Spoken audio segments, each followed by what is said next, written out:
сузить круг. Наши мышцы реагируют на наши эмоции. Все мы периодически галлюцинируем. Одну ночь дискомфорт испытал, вторую ночь. Давайте про шум в ушах. Шум в ушах или стук в ушах периодически возникает у некоторых людей. Если вы зайдете в Google, вы начитаете там себе таких страшных диагнозов, которые вам и не снились. Как в принципе, впрочем, и про любой симптом Google вам такого напишет.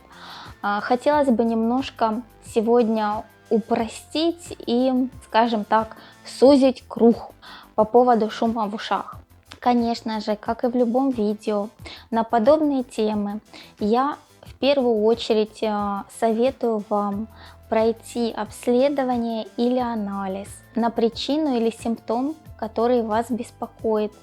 И если у вас все в порядке, тогда можно поговорить об эмоциональных симптомах. Чаще всего шум в ушах возникает при вегетососудистой дистонии, нейроциркуляторной дистонии, когда происходит некоторое сдавливание сосудов или сужение сосудов. Смотрите, у людей, которые находятся в эмоциональном напряжении или в тревожности, у них вот эти трапециевидные мышцы становятся очень зажатыми, потому что наш мышечный корсет очень тесно связан с нашим эмоциональным состоянием.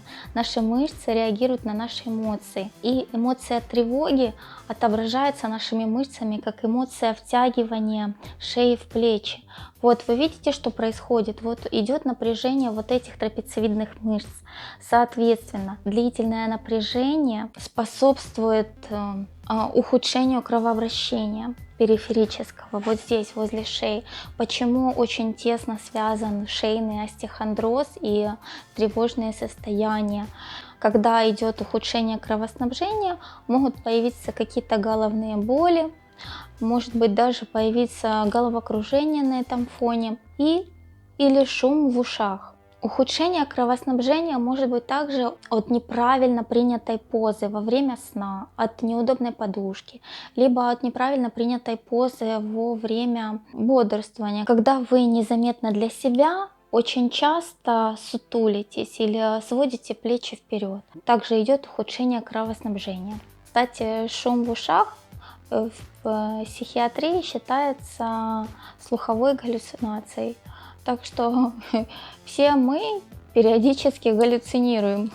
Также, кроме шума в ушах, часто можно услышать, как будто бьется сердце или какой-то стук. Это все происходит от того, что артерии или сосуды, которые находятся возле ушных каналов, сужаются и кровь хуже поступает.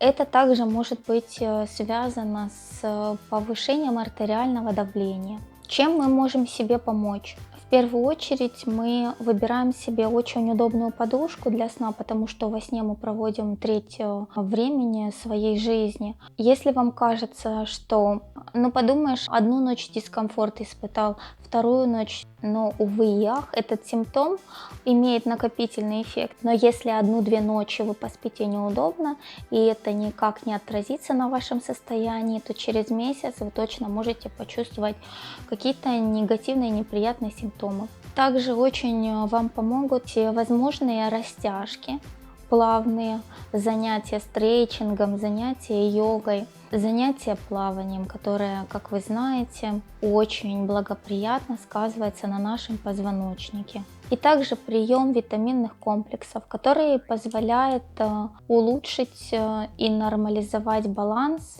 соотношения витаминов и минералов у нас в организме. Тут хочется добавить, что при принятии каких-то профилактических мер длительное время у вас симптомы не пропадают, то действительно стоит обратиться к врачу с описанием проблемы, и, возможно, он вам назначит какое-то более серьезное конкретное лечение. Всем здоровья, спасибо, что вы смотрите мой канал, подписывайтесь и ставьте лайки.